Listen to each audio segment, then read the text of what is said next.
ಶ್ರೀ ಶಿವಪುರಾಣ ಕುಮಾರಖಂಡ.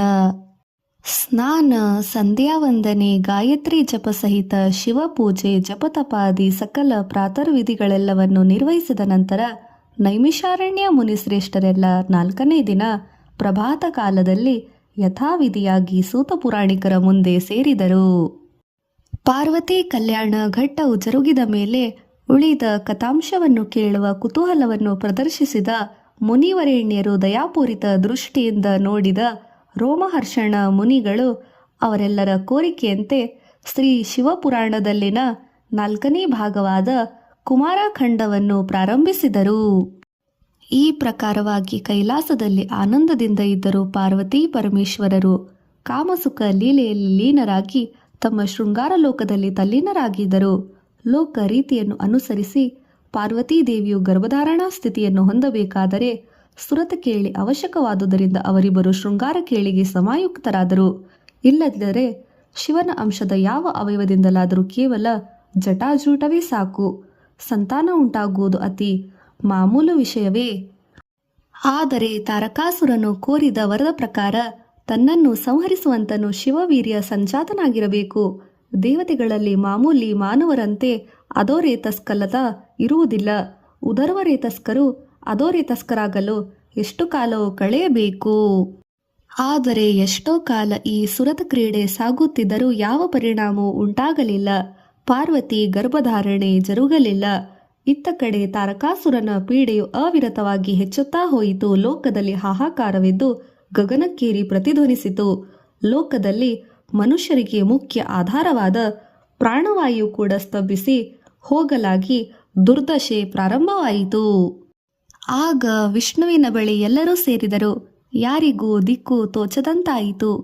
ನಾವು ಮಾಡಲು ಸಾಧ್ಯವಾದುದನ್ನೆಲ್ಲ ಮಾಡಿಯಾಯಿತು. ಇನ್ನು ಆಗಬೇಕಾದದ್ದು ಆ ಪರಮಶಿವನ ದಯವನ್ನಾಧರಿಸಿದ ಇರುವುದು. ಆತನ ಶರಣಾರ್ಥಿಯಾಗುವುದೇ ಉತ್ತಮವು ಎಂದು ಸುರಸಮಿತಿ ಎಲ್ಲರನ್ನು ಕರೆದುಕೊಂಡು ವಿಷ್ಣು ಕೈಲಾಸ ದರ್ಶನಕ್ಕೆ ಹೊರಟನು. ಅಂತಃಪುರದಲ್ಲಿ ಒಳಗಡೆ ಎಲ್ಲಿಯೋ ಪಾರ್ವತೀದೇವಿಯೊಡನೆ ಅತ್ಯಂತ ಅನುರಕ್ತನಾಗಿ ಸರಸ ಕ್ರೀಡೆಯಲ್ಲಿ ಮುಳುಗಿದ್ದನು ಪರಮೇಶ್ವರ. ಮುಖ್ಯ ದ್ವಾರದ ಬಳಿ ಎಲ್ಲರೂ ಸೇರಿ ಉಚ್ಚಸ್ವರದಿಂದ ನಮಃ ಪಾರ್ವತಿ ಪತೆ, ನಮಃ ಶಂಕರ ಮಹಾದೇವಾಯ, ನಮಃ ಆಶ್ರಿತವರದಾಯ, ನಮೋ ನಮಃ ಎಂದು ಆರ್ತ ಧ್ವನಿಯಲ್ಲಿ ದೇವಗಣರು ಪ್ರಾರ್ಥಿಸಲು ಪ್ರಾರಂಭಿಸಿದರು. ಆಗ ದೇವತೆಗಳ ಆರ್ತನಾದದಿಂದ ಶಿವನ ಶಯ್ಯಾಸುಖಕ್ಕೆ ಭಂಗ ಉಂಟಾಗಿ ಆತನು ಹೊರಗೆ ಬಂದನು. ದೇವತೆಗಳೆಲ್ಲರೂ ಆತನ ಎದುರಿಗೆ ಸಾಷ್ಟಾಂಗ ನಮಸ್ಕಾರ ಮಾಡಿದರು. ಸರಿಯಾಗಿ ತನಗೆ ರೇತಾಪತನ ಜರುಗುತ್ತಿದ್ದ ಸಮಯದಲ್ಲಿ ಹೊರಗಡೆ ಬಂದುದರಿಂದ ಎಲ್ಲವೂ ಸಕ್ರಮವಾಗಿ ನಡೆಯುವ ಅವಕಾಶವೂ ತಪ್ಪಿಹೋಯಿತು. ಇನ್ನೂ ದೇವತೆಗಳ ಕೋರಿಕೆಯು ತೀರಬೇಕಾದರೆ ತನ್ನ ರೇತಸ್ಸನ್ನು ಸ್ವೀಕರಿಸಲು ಯಾರಿದ್ದಾರೆ ಎಂದು ತಿಳಿಸಿದನು ಪರಮೇಶ್ವರ. ದೇವತೆಗಳೆಲ್ಲರ ಕಷ್ಟಹರಣಾರ್ಥವಾಗಿ ಅಗ್ನಿಯು ಶಿವರೇತಸ್ಸನ್ನು ಸ್ವೀಕರಿಸಿದನು. ಆದರೆ ಅದು ಪಾರ್ವತೀದೇವಿಯ ಆಗ್ರಹಕ್ಕೆ ಕಾರಣವಾಗುವುದೆಂದು ಶಾಪವಾಗಿ ಪರಿಣಮಿಸುವುದೆಂದು ಅಗ್ನಿಯು ತಿಳಿಯಲಿಲ್ಲ. ಪಾರ್ವತಿಯು ಜರುಗಿದ ಎಲ್ಲವನ್ನೂ ನೋಡಿ ದೇವತೆಗಳೆಲ್ಲರೂ ಸ್ವಾರ್ಥ ಪ್ರಯೋಜನಕ್ಕಾಗಿ ಶಿವಾರಾಧನ ಮಾಡಿದರು. ಅದರಿಂದ ತನ್ನ ಸುಖವು ನಾಶವಾಯಿತೆಂದು ಅರ್ಥವಾಯಿತು. ಅದರಿಂದಾಗಿ ತಾನು ಸಂತಾನವತಿಯಾಗುವ ಅವಕಾಶವು ತಪ್ಪಿಹೋಯಿತೆಂದು ಪಾರ್ವತಿಗೆ ಬಾಧೆಯಾಯಿತು. ತನಗೆ ಉಂಟು ಮಾಡಿದ ಪಾಪಕ್ಕಾಗಿ ದೇವತೆಗಳೆಲ್ಲರಿಗೂ ಕೂಡ ತಮ್ಮ ತಮ್ಮ ಹೆಂಡತಿಯರಿಂದ ಸಂತಾನವಾಗಬಾರದೆಂದು ಶಪಿಸಿದಳು. ಅಗ್ನಿದೇವನು ಶಿವವೀರ್ಯದ ತಾಪವನ್ನು ಸಹಿಸಲಾರದೆ ವಾಯುದೇವನ ಸಹಾಯ ಕೋರಿ ಹಿಮವಂತನ ದ್ವಾರ ಗಂಗಾ ನದಿಯಲ್ಲಿ ವಿಲೀನವಾಗುವಂತೆ ಆ ಉಗ್ರಾಗ್ನಿ ವೀರ್ಯವನ್ನು ವಿಸರ್ಜಿಸಿದನು. ಗಂಗೆಯು ತನ್ನಲ್ಲಿ ವಿಸರ್ಜಿಸಿದ ವೀರ್ಯವನ್ನು ವಿಚ್ಛಿನ್ನಗೊಳಿಸಿ ಚೊಂಡಿನ ಪೊದೆಯಲ್ಲಿ ಸೇರಿಸಿದಳು. ಮಾರ್ಗಶೀರ್ಷ ಶುದ್ಧ ಷಷ್ಠಿ ದಿವಸ ಕುಮಾರಸ್ವಾಮಿಯ ಆವಿರ್ಭಾವಕ್ಕೆ ಗಂಗೆಯು ತಾಯಿಯಂತೆ ಸಹಕರಿಸಿದಳು. ಶಿವವೀರ್ಯಾಗ್ನಿ ಸಪ್ತ ಋಷಿಗಳಲ್ಲಿ ವಸಿಷ್ಠ ಅರುಂಧತಿಯರನ್ನು ಹೊರತುಪಡಿಸಿ ಇತರ ಋಷಿಪತ್ನಿಯರು ಕೂಡ ಕಷ್ಟದಲ್ಲಿ ಪಾಲುಗೊಂಡರೆಂಬುದು ಪುರಾಣ ಕಥೆ ಹೇಳುತ್ತದೆ. ಕುಮಾರ ಸಂಭವ ಒಟ್ಟು 6 ಸ್ಥಾನಗಳಲ್ಲಿ ಅಗ್ನಿ, ಮುನಿಪತ್ನಿಯರು, ವಾಯು, ಹಿಮವಂತ, ಗಂಗೆ, ಚೊಂಡಿನ ಪೊದೆ, ಪರಿಪಕ್ವವಾದ ಶಿವವೀರ್ಯವು ಕುಮಾರಸ್ವಾಮಿ ಎನ್ನಲ್ಪಡುವ ಶಿಶುವಾಗಿ ಪರಿಣತಿ ಹೊಂದಿತು. ಆ ಶಿಶುವು ಚೊಂಡಿನ ಪೊದೆಯಲ್ಲಿ ಅಳುತ್ತಿರಲು ಅಲ್ಲಿಗೆ ಬಂದ ವಿಶ್ವಾಮಿತ್ರರು ಲೋಕೋತ್ತರ ತೇಜಸ್ಸಿನಿಂದ ಪ್ರಕಾಶಿಸುತ್ತಿದ್ದ ಆ ಬಾಲಕನನ್ನು ನೋಡಿ ತಮ್ಮ ತಪೋದೃಷ್ಟಿಯಲ್ಲಿ ಜರುಗುವುದನ್ನೆಲ್ಲ ಗ್ರಹಿಸಿದರು. ಶಿವವೀರ್ಯ ಸಂಜಾತನಾದ ಆ ಶಿಶುವು ಅಸಾಮಾನ್ಯ ಶೌರ್ಯ ಪರಾಕ್ರಮವಂತನು, ಶಕ್ತಿಧರನು ಎನ್ನಿಸಲು ತಮ್ಮ ತಲೆಯನ್ನು ಬಗ್ಗಿಸಿ ನಮಸ್ಕರಿಸಿದರು. ಜಾತಕರ್ಮಾದಿ ವೈದಿಕ ಪ್ರಕ್ರಿಯೆಗಳನ್ನೆಲ್ಲ ಪೂರ್ತಿ ಮಾಡಿ ತನ್ನನ್ನು ಶಿಷ್ಯನಾಗಿ ಸ್ವೀಕರಿಸಿ ಎಂದನು ಕುಮಾರಸ್ವಾಮಿ.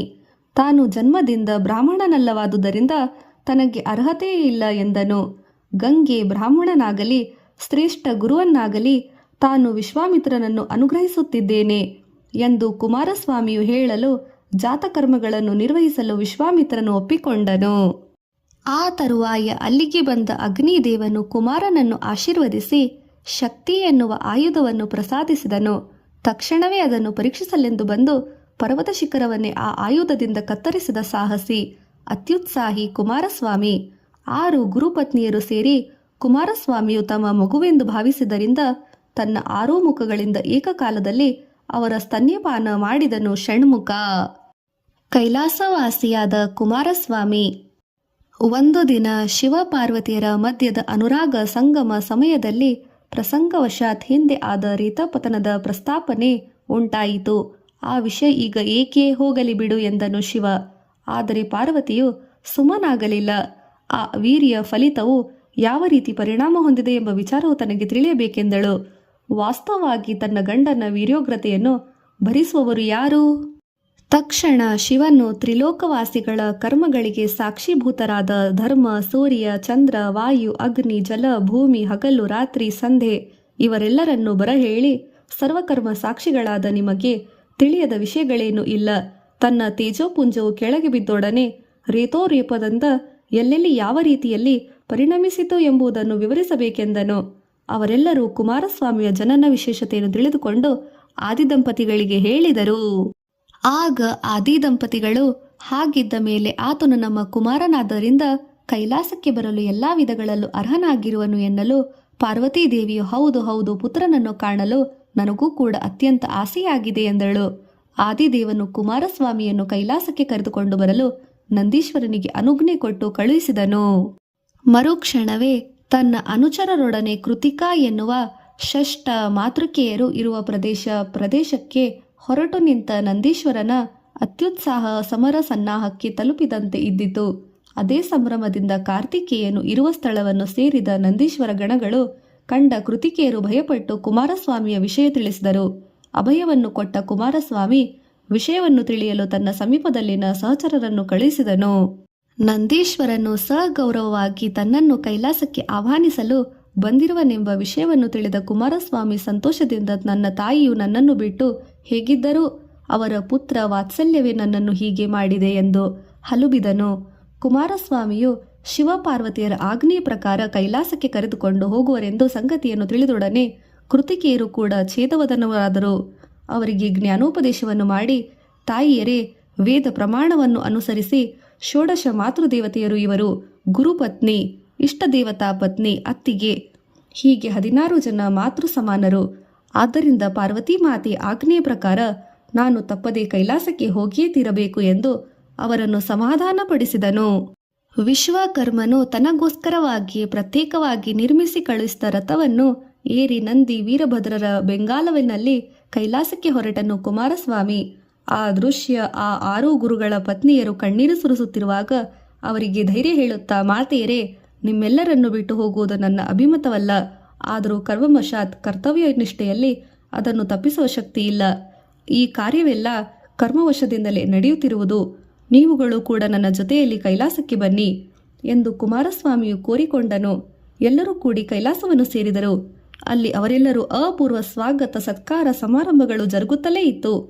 ಶಿವಪಾರ್ವತಿಯರ ಸನ್ನಿಧಿಯನ್ನು ಸೇರಿ ನಿಂತ ಮಹಾಶಕ್ತಿಧರನಾದ ಕಾರ್ತಿಕೇಯನು ಶಿರಸ್ಸನ್ನು ಬಗ್ಗಿಸಿ ಆದಿದಂಪತಿಗಳಿಗೆ ಪ್ರಣಾಮ ಮಾಡಿದನು.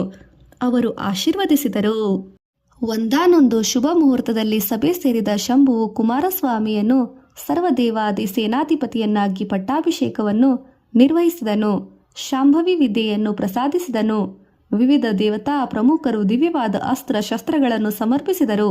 ಅತ್ಯಂತ ವೈಭವದಿಂದ ಜರುಗಿದ ಆ ಪಟ್ಟಾಭಿಷೇಕ ಮಹೋತ್ಸವದ ಜೊತೆಯಲ್ಲಿಯೇ ಕುಮಾರಸ್ವಾಮಿಯ ಕಲ್ಯಾಣವೂ ಜರುಗಿತು. ಮತ್ತೊಂದು ವಿಷಯ, ಪ್ರಜಾಪತಿಯು ತನ್ನ ಕುಮಾರಿಯಾದ ದೇವಸೇನೆಯನ್ನು ಕುಮಾರಸ್ವಾಮಿಗೆ ಕೊಟ್ಟು ವಿವಾಹವನ್ನು ಜರುಗಿಸಿದನು. ಅಂತಹ ಮಹಾನಂದದಲ್ಲಿ ಸಮಯದಲ್ಲಿ ಸದಾನಂದ ಸ್ವರೂಪನಾದ ಚಂದ್ರಶೇಖರನು ದೇವತೆಗಳಿಗೆಲ್ಲ ಕೇಳುವುದೇ ತಡ ಅವರಿಗೆ ವರವನ್ನು ಪ್ರಸಾದಿಸುವನೆಂದು ಸಂಕಲ್ಪಿಸಿದನು. ನಮಗೆಲ್ಲರಿಗೂ ಬೇಕಾದುದು ಒಂದೇ ಒಂದು ಕೋರಿಕೆ. ದುಷ್ಟ ಶಿಕ್ಷಣಾರ್ಥ ಆವಿರ್ಭವಿಸಿದ ಕುಮಾರಸ್ವಾಮಿಯನ್ನು ತಾರಕಾಸುರನ ಮೇಲೆ ಯುದ್ಧ ಮಾಡಲು ಕಳುಹಿಸಬೇಕು ಎಂದು ಹೇಳಲು ಶಿವನು ಮಹದಾನಂದದಿಂದ ಅನುಗ್ರಹಿಸಿ ಮಗನನ್ನು ಪ್ರೇರೇಪಿಸಿದನು. ದಾನವಾಧಿಪತಿ ತಾರಕನಿಗೂ ದೇವಾಧಿಪತಿ ಕುಮಾರಸ್ವಾಮಿಗೂ ಭೀಕರವಾದ ಯುದ್ಧ ಸಂಪ್ರಾಪ್ತವಾಯಿತು. ಆ ಮಹಾಯುದ್ಧದಲ್ಲಿ ವೀರಭದ್ರಾದಿಗಳೆಲ್ಲರೂ ಕುಮಾರನಿಗೆ ಬೆಂಬಲವಾಗಿ ನಿಂತು ವೀರಾವೇಶದಿಂದ ಹೋರಾಡಲು ರಕ್ಕಸರೆಲ್ಲರೂ ಚೆಲ್ಲಾಪಿಲ್ಲಿಯಾಗಿ ಹೋದರು.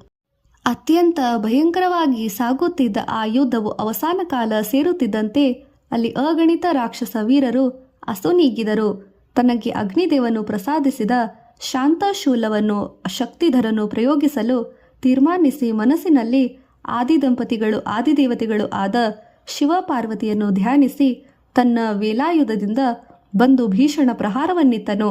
ಅಷ್ಟೇ, ತಾರಕಾಸುರನು ಬಂದು ದೊಡ್ಡ ಮರವು ಬಿರುಗಾಳಿಯಿಂದ ಬುಡ ಮೇಲಾಗಿ ಬಿದ್ದಂತೆ ನೆಲಕ್ಕೆ ಬಿದ್ದನು. ಎಲ್ಲಾ ಲೋಕದಲ್ಲಿ ಕುಮಾರನ ಪ್ರಭೆಯು ದಿವ್ಯತ್ವವು ಪ್ರಸರಿಸಿತು. ಬಾಣ ಪ್ರಲಂಬಾಸುರರ ವಧೆ. ತಾರಕಾಸುರನ ಸಂಹಾರವು ಜರುಗಿದ ವಿಚಾರವು ಕ್ರೌಂಚನೆಂಬ ಪರ್ವತ ರಾಜನಿಗೆ ತಿಳಿಯಿತು. ಆತನು ಬಹಳ ಕಾಲದಿಂದ ಬಾಣಾಸುರನೆಂಬ ರಾಕ್ಷಸನಿಂದ ಪೀಡಿತನಾಗಿ ನಾನಾ ಕ್ಲೇಶಗಳನ್ನು ಅನುಭವಿಸುತ್ತಿದ್ದನು. ದುಷ್ಟ ಸಂಹಾರಣಾರ್ಥ ಅವತರಿಸಿದ ಕುಮಾರಸ್ವಾಮಿಯನ್ನು ಬಿಟ್ಟು ತನ್ನನ್ನು ಅನ್ಯರಾದರೂ ರಕ್ಷಿಸಲಾರರು ಎಂದು ನಿಶ್ಚಯಿಸಿ ಆತನನ್ನು ಶರಣು ಹೋದನು. ಕ್ರೌಂಚ ಶರಜನ್ಮನು ಕರುಣಿಸಿದನು. ಶಿವಸ್ಮರಣೆ ಮಾಡಿ ಶಕ್ತಿಯನ್ನು ಅಭಿಮಂತ್ರಿಸಿ ಬಾಣಾಸುರನ ಮೇಲೆ ಪ್ರಯೋಗಿಸಿದನು. ಆ ಶಕ್ತಿ ವೇಗದಿಂದ ಪ್ರಯಾಣಿಸಿ ಆ ರಾಕ್ಷಸನನ್ನು ದಗ್ಧಗೊಳಿಸಿ ವಾಪಸ್ಸು ಬಂದು ಕುಮಾರಸ್ವಾಮಿಯ ಹಸ್ತವನ್ನು ಅಲಂಕರಿಸಿತು. ಈ ಪ್ರಕಾರವೇ ಮತ್ತೊಬ್ಬ ರಾಕ್ಷಸನನ್ನು ಕೊಲ್ಲಲು ಕೋರುತ್ತಾ ಆದಿಶೇಷನ ಮಗನಾದ ಕುಮುದನು ಶರಣು ಹೋದನು. ತಾರಕಾಸುರನ ಮುಖ್ಯ ಅನುಚರನಾದ ಪ್ರಲಂಬನೆಂಬ ರಾಕ್ಷಸನೇ ಆತನು. ತಾರಕಾಸುರನ ಸಂಹಾರವಾದ ಮೇಲೆ ಪ್ರಾಣಾಭೀತಿಯಿಂದ ಓಡಿ ಹೋಗಿ ಪಾತಾಳವನ್ನು ಸೇರಿಕೊಂಡು ಅಲ್ಲಿ ನಾಗ ವಾಸುಕಿಗಳನ್ನು ಹಿಂಸಿಸಲು ತೊಡಗಿದನು. ಸ್ಕಂದನು ಪ್ರಲಂಬ ಇರುವ ಪ್ರದೇಶವನ್ನು ದಿವ್ಯ ದೃಷ್ಟಿಯಿಂದ ವೀಕ್ಷಿಸಿ ಪ್ರಲಂಬನನ್ನೇ ಗುರಿಯಾಗಿಟ್ಟುಕೊಂಡು ತನ್ನ ಶಕ್ತಿಯನ್ನು ಪ್ರಯೋಗಿಸಿದನು. ಅಮಿತ ವೇಗದಲ್ಲಿ ಚಲಿಸಿದ ಶಕ್ತಿಯು ಪಾತಾಳವನ್ನು ಸೇರಿ ಪ್ರಲಂಬನನ್ನು ಕೊಂದು ವಾಪಸ್ಸಾಗಿ ಸ್ವಾಮಿಯನ್ನು ಪುನಃ ಸೇರಿತು. ಕುಮುದನು ಕುಮಾರಸ್ವಾಮಿಯನ್ನು ಅಮಿತವಾಗಿ ಸ್ತುತಿಸಿದನು. ಧರ್ಮ ಸಂಸ್ಥಾಪನಾರ್ಥವಾಗಿ ದುಷ್ಟ ನಿಗ್ರಹವನ್ನು ಮಾಡಿ ಮೆರೆದನು ಕುಮಾರಸ್ವಾಮಿ.